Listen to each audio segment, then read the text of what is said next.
Габдулла Тукай карлыгаш, күптән түгел безнең тәрәзә капкачы.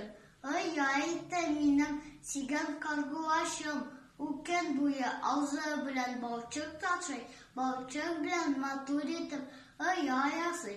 Күп эшләде иремичә, бара-бара чыгарды матур балалардан.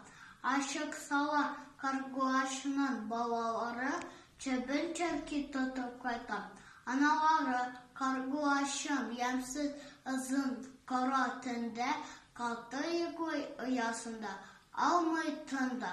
Бер канатының астына тыга башын, уяну бөтен кеше ташлансын, күк-күкрәсен, ялтыр-йолтыр китсен яшен, төн буена нинди каты җил исмәсен, ни булса да бары да бер ананы өчен